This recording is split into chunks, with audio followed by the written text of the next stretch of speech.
Hey guys, how's it going? Trying to get a light on. There we go. How's it going, everybody? Welcome to the Gospel of Two Wheels. I'm eating breakfast. How is everybody doing?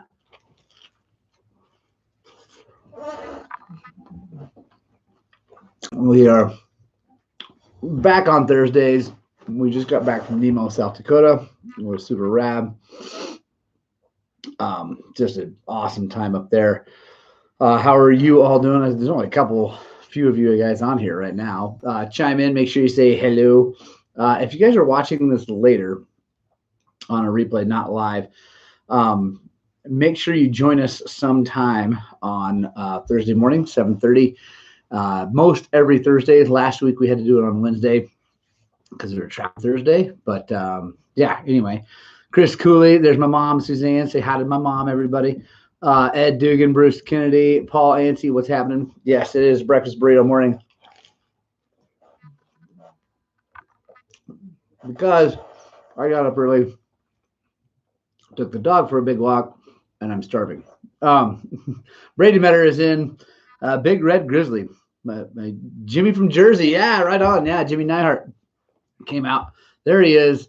We had a blast. Had a ton of fun with Jimmy. I think he had a good time with us. It was a lot of fun up there. Brady was there.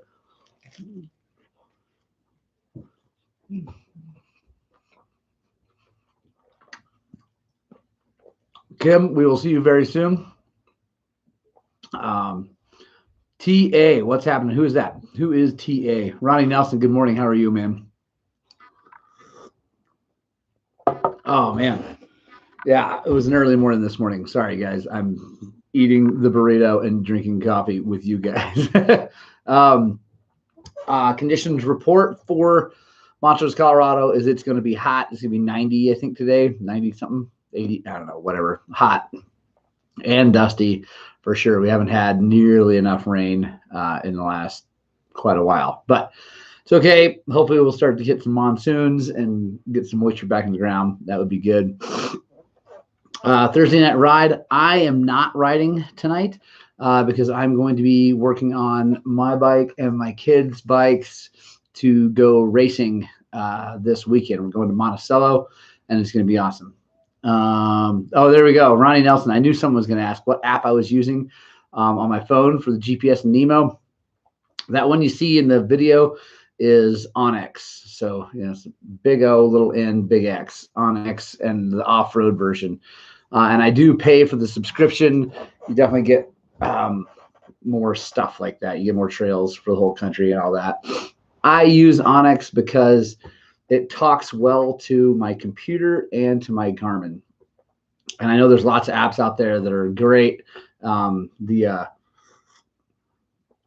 just, yeah, I don't know. It works really well because as soon as I put it on my phone, if I use my phone, it's already on the computer when I go log in.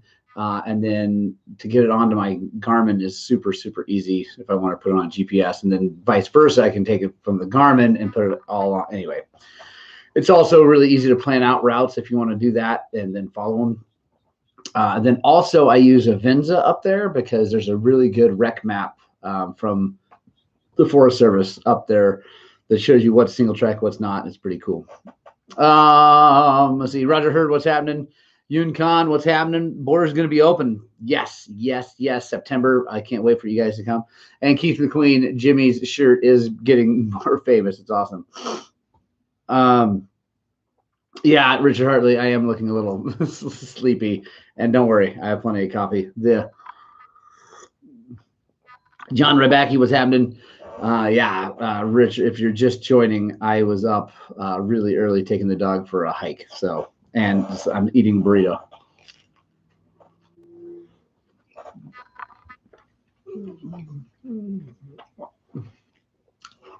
If you guys are new here to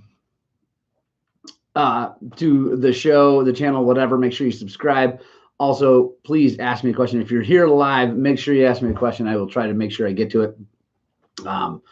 This isn't a crazy busy day, so I think we should be fine. I should be able to answer everybody. Cam, did I run anything special with my RK Tech hat at Nemo? No. It is lower elevation, and I could tell that I was maybe a fuzz lean on the main jet, but not bad. And I never just holding it wide open up there anyway, so it was fine. I didn't mess with it. I saw the boys taking a dirt nap. Yeah, they're fine, John. Bruce. Yeah, they're fine. There was lots of crashing. Thomas had a big one. He was going fast. No one was even near him. He was so far out front that, yeah. Jimmy Nyhart's bringing Laid back to the Outback. I love it. Any advice for a beginner rider getting into hair scrambles? John, I've said this before. The only thing I can say, the best thing you can do is relax. If you're just starting, relax and just go ride your own race. Do not try to win the thing right off the bat. Like, just go out, get laps in, don't hit the ground, and have fun. If you're having fun and getting after it, then pick up the pace and hammer down. But like, I've seen a lot of people get hurt and break bikes because they go out first time they've ever raced and they just hold it wide open and get super nervous, pumped up, and they crash. Jeff Elmore, what's happening? Roger Hurd hiked 2 miles last week. That's awesome, dude. Nice work, dude. I like it. Matt Simpson, good morning. Chris Cooley, how's conditions on the plateau? They are good. It's dusty up there. But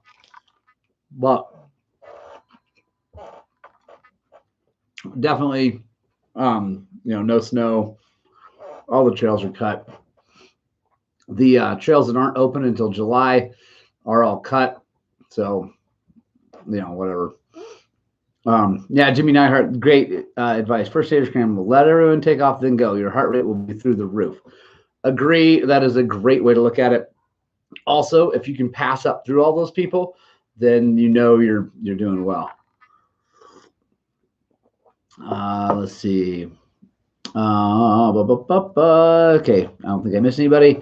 By the way, folks, Kim Jackson is coming here. We're putting an RK Tech head on her 250, which is going to be awesome.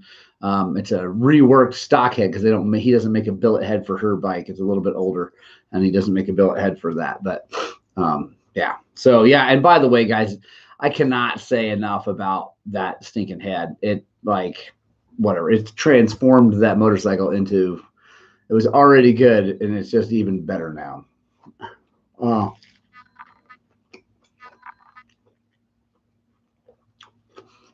So I figured we'd talk about Nemo, South Dakota, because we just got back and it was awesome. Guys, I can't recommend going up there enough. There's new rules, though. Well, my guess is the rules have always been there, but they're starting to enforce them.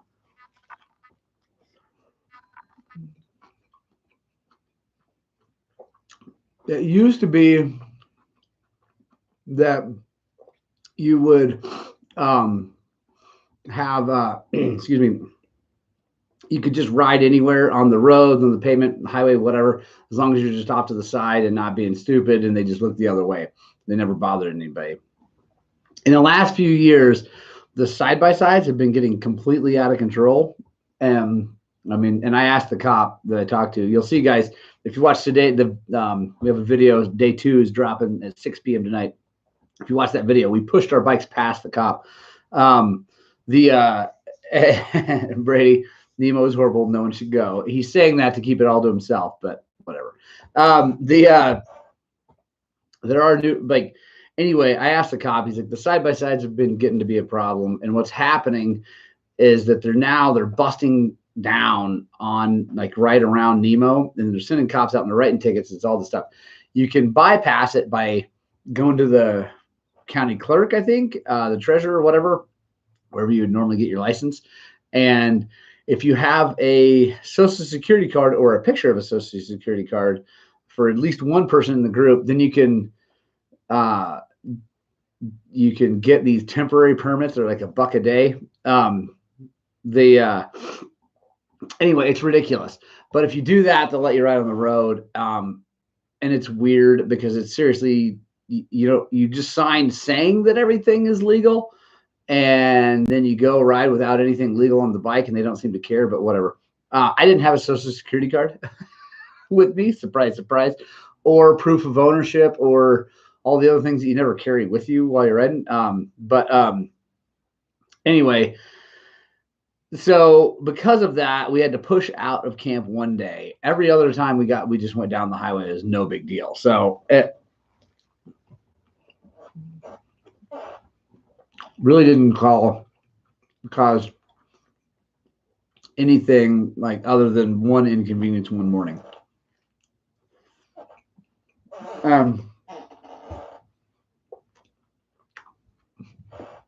Jimmy did get attacked by ninja cows, so you gotta watch out for them.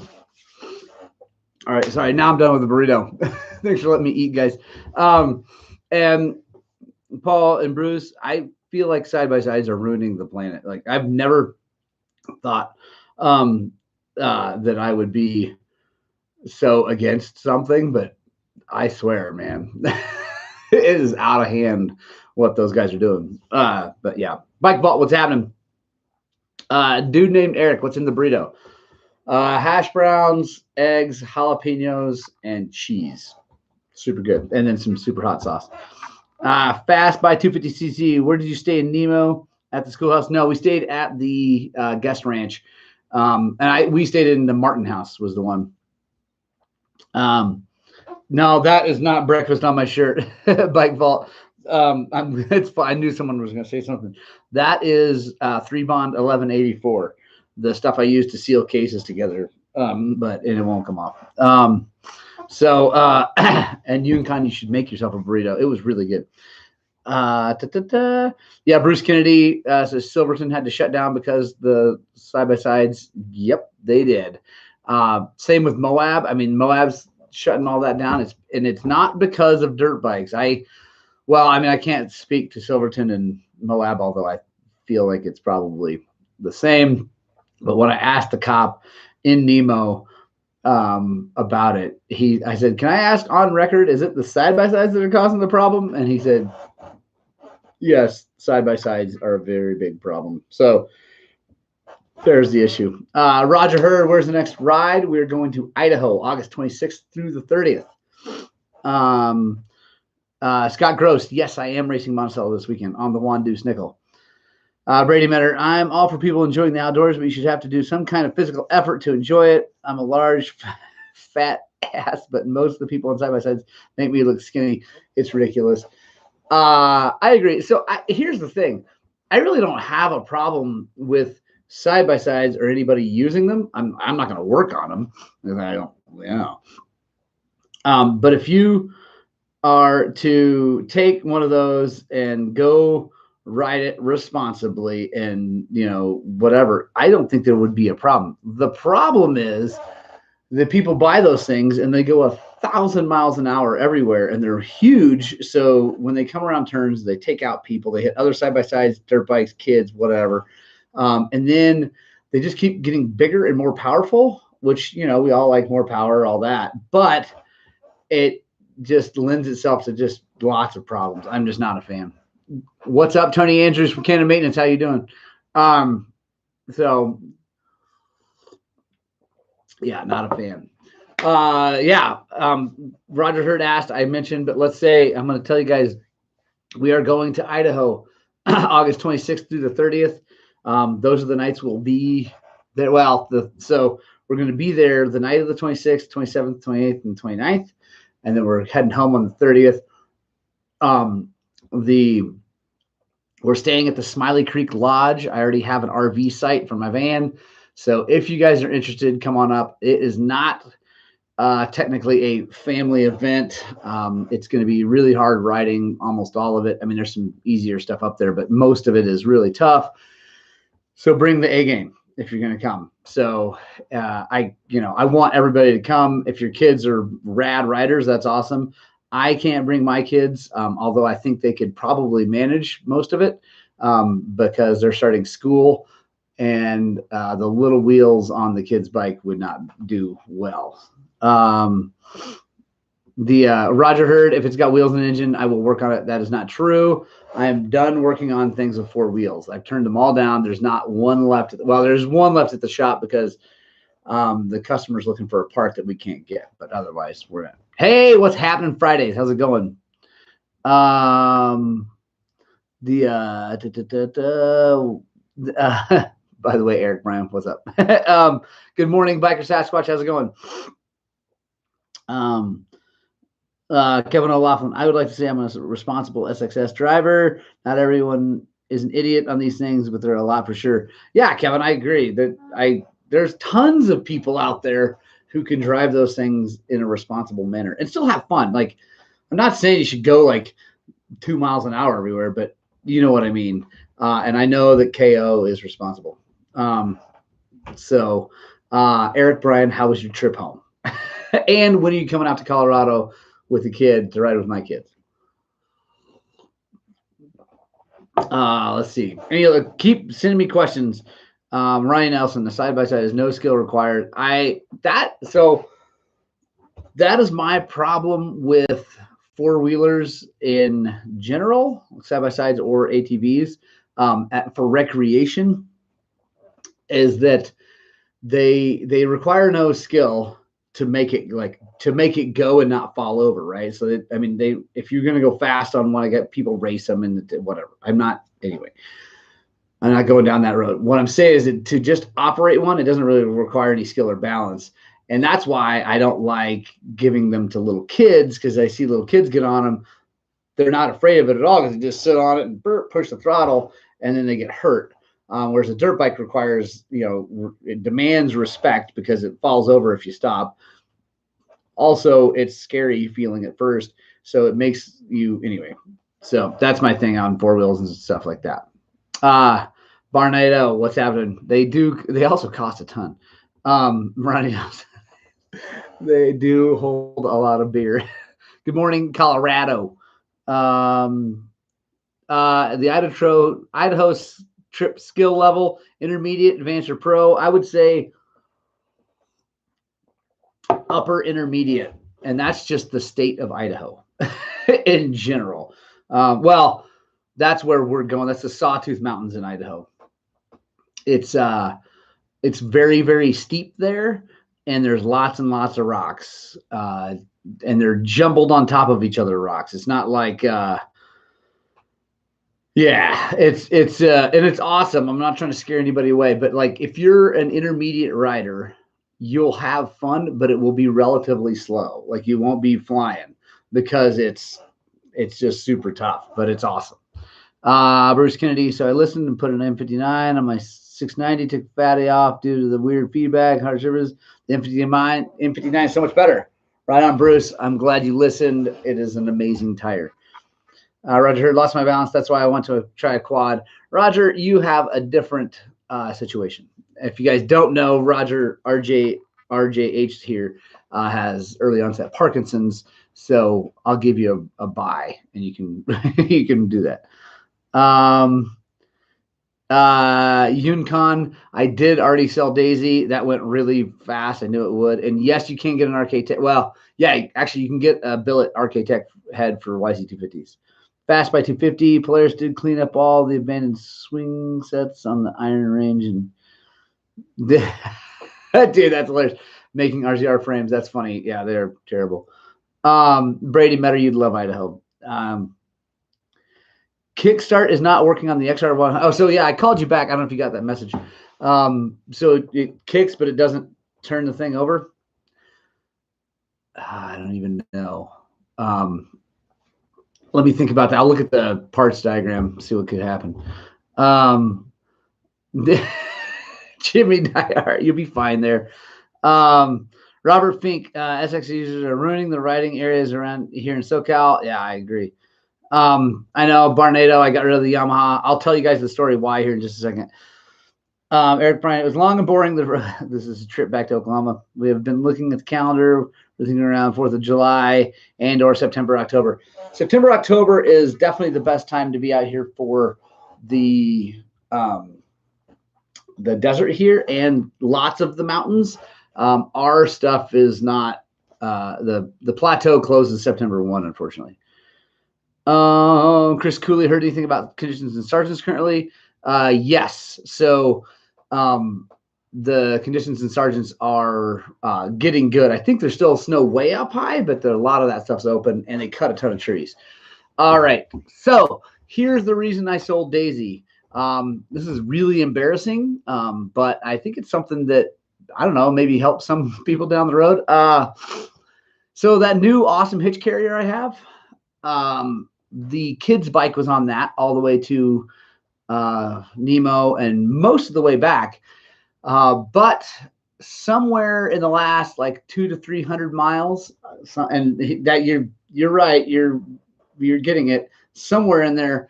The kid's KX100 fell off of that hitch carrier, and I don't know where it is.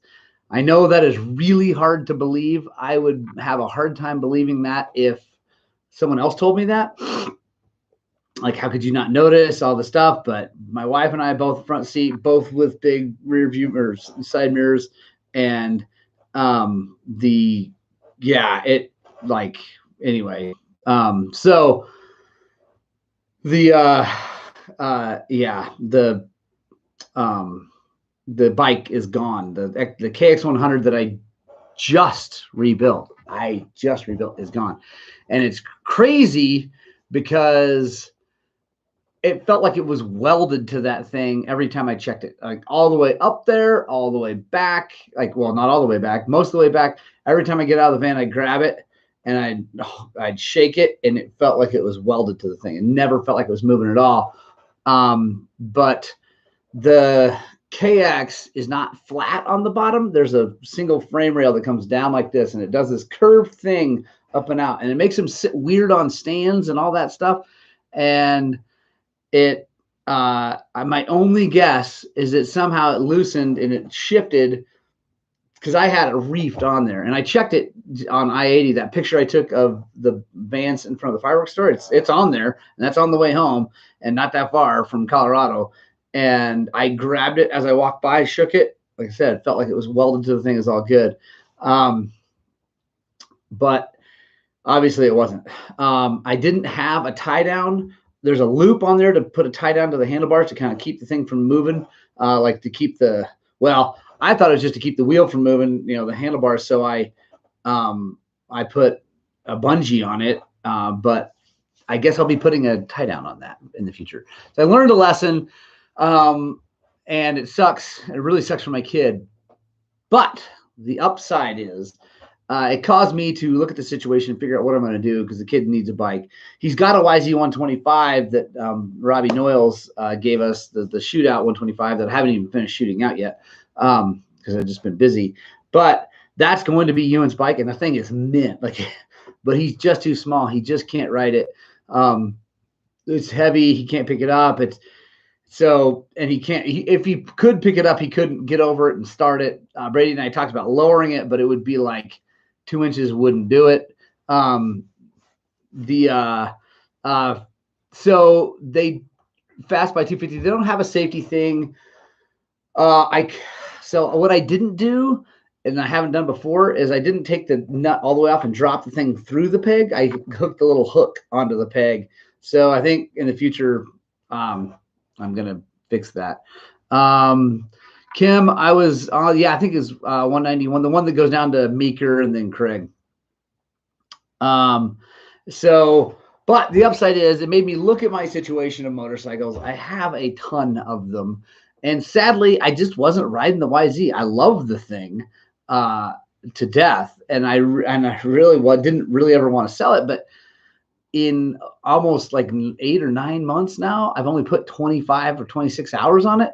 So, and I've already almost put 50 on the 125 and way more than that on the 300. So, and probably almost 10 of those hours were from the guys from Massachusetts just a couple weeks ago. So, huge bummer, but I also knew that the market was good for YZ250s and everything like that. And that one was really nice. So, and it's great because I sold it to a guy who's the father of a friend of my son. And it's going to be awesome because I sold that to him. He's got an awesome bike. I'm really happy for him. And that money went and I took it straight down to Davis Service Center and gave it to them. And I'm buying the kid a brand new KX100. It should be here in the next week.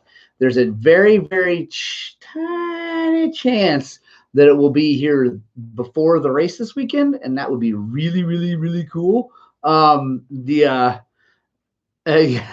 Cooley sent that back to Rocky Mountain. Told him, well, see, I wish I could say it was somebody else's fault but mine, but I am taking full responsibility. So, Paul Yancey, can you put I could lace up small wheels for the YZ, but it doesn't make sense because, like I said, I know that came up before I finished telling the story, but I sold the YZ for the exact amount of money that I bought a brand new KX for. So even if he misses this race, at least we'll be back very soon.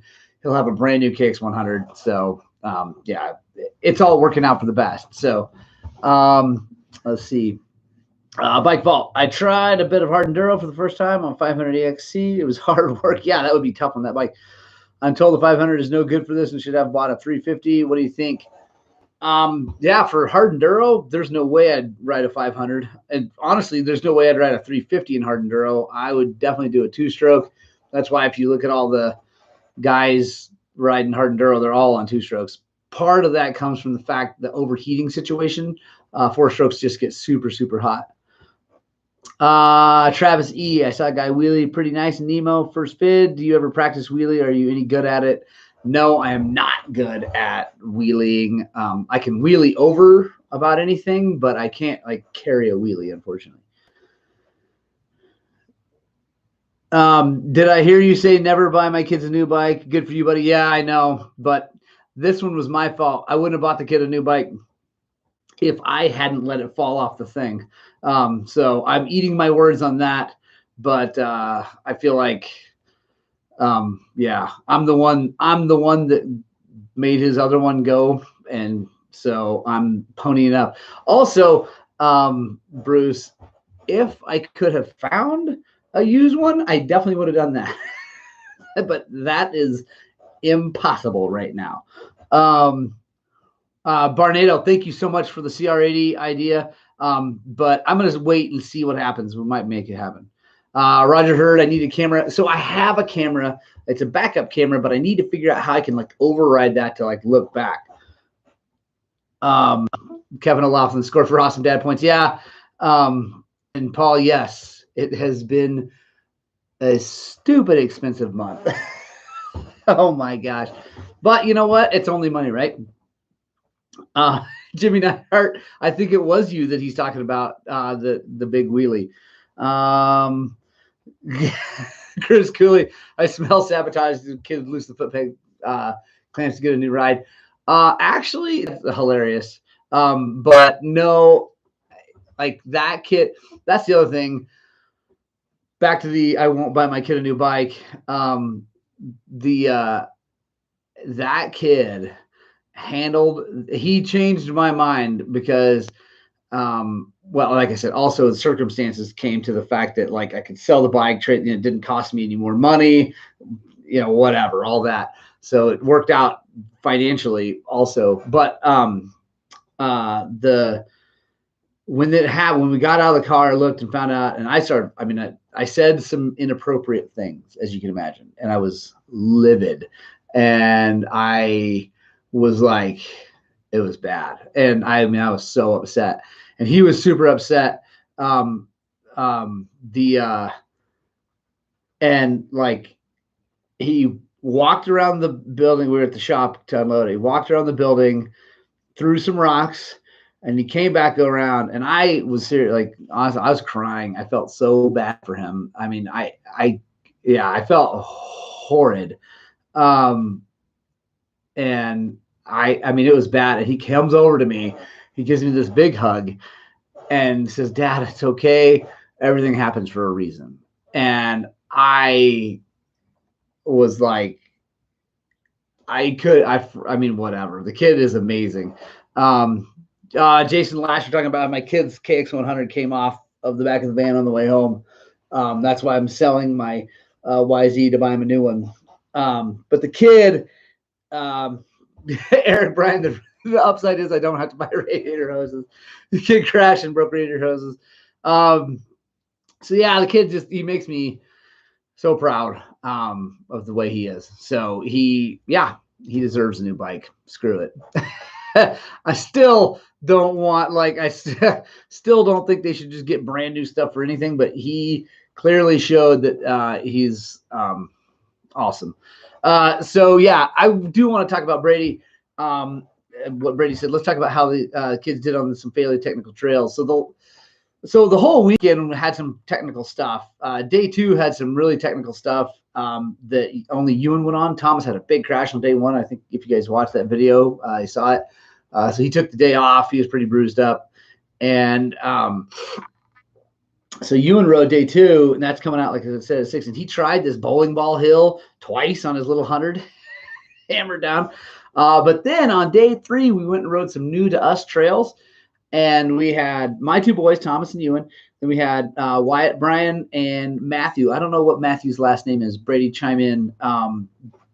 All young kids, all in 125s or smaller.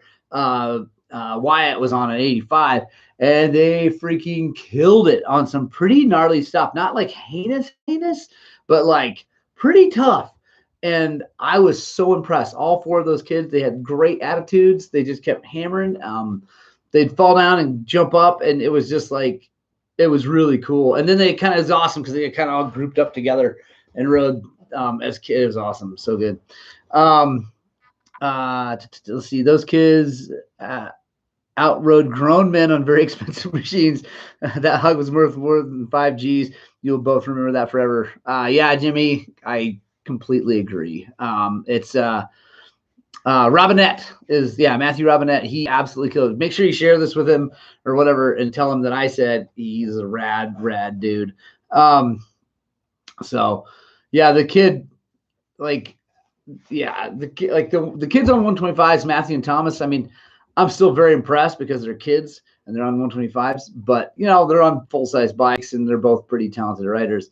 But the little kids, Wyatt and Ewan on small wheeled stuff was so freaking cool to watch. It was just awesome.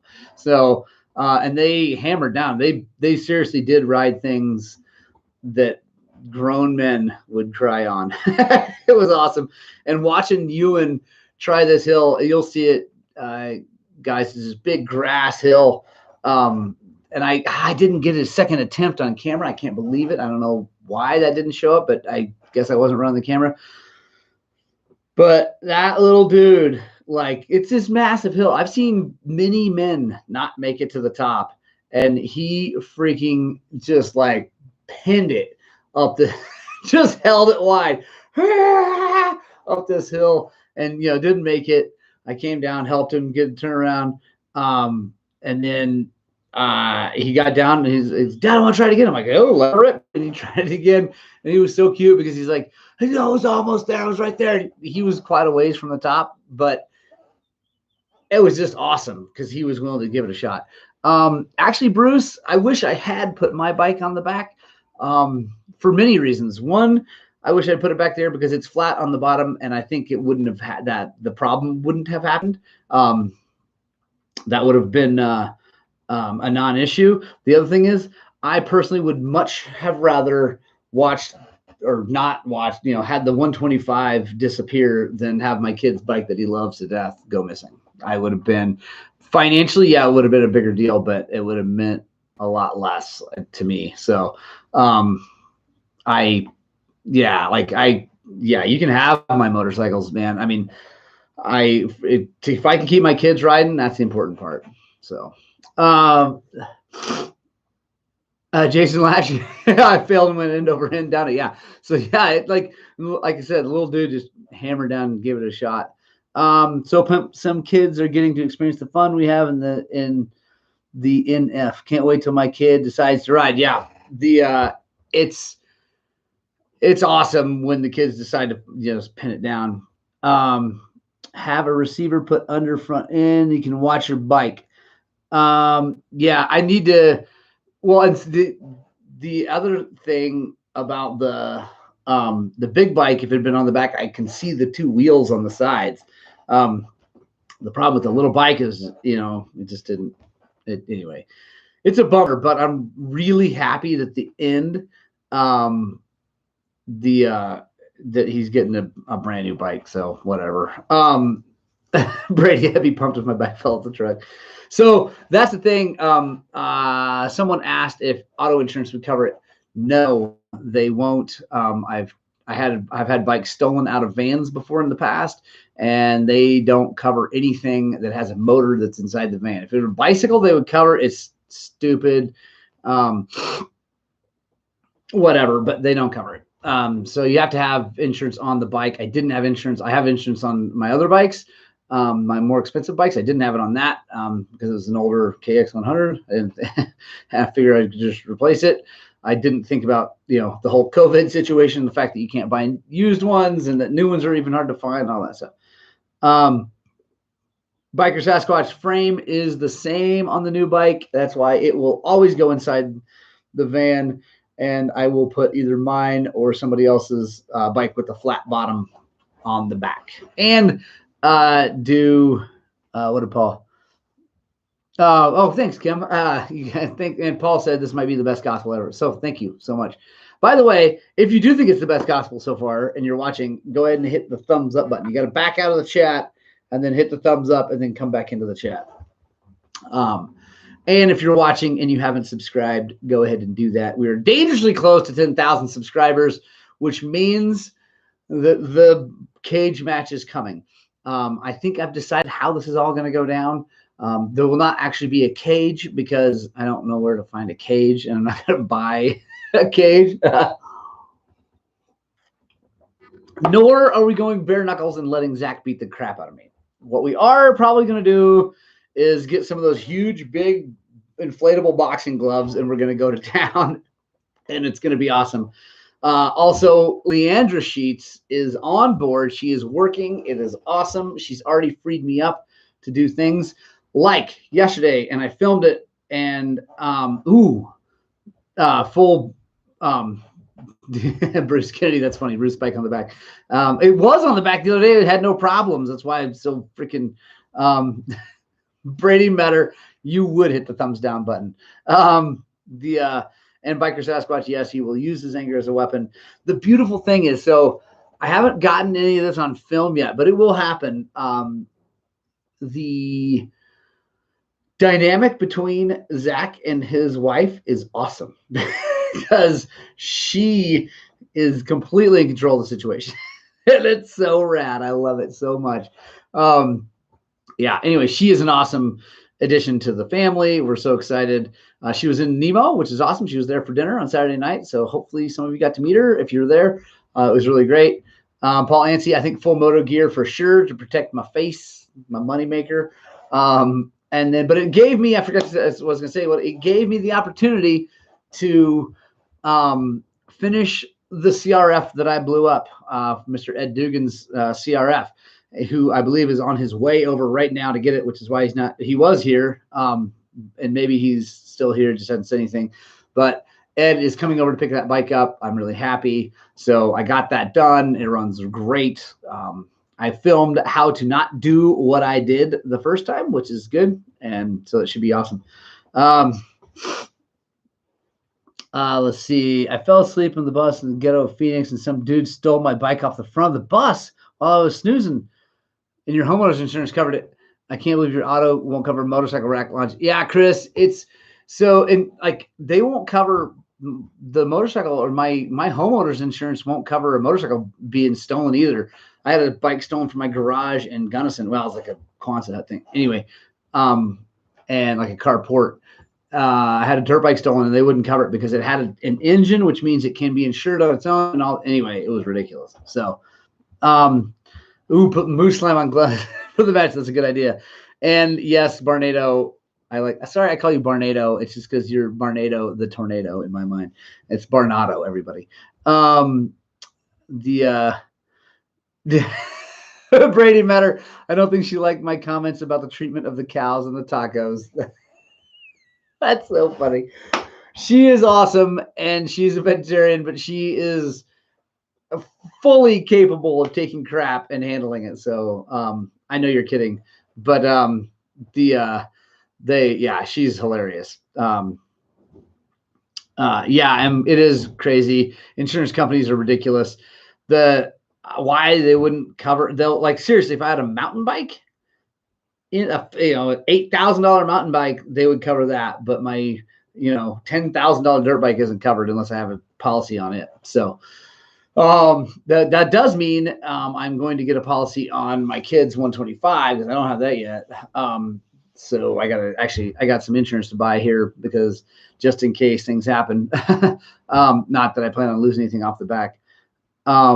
Bruce Kennedy, not after mountain bikes electric.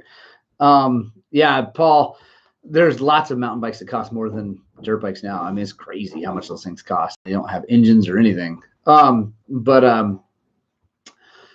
else? Yeah, so Nemo was awesome, guys. It was super fun. If you guys want to join us on another Ride the World episode, please do. It's a lot of fun. The next one, like I said, is Idaho.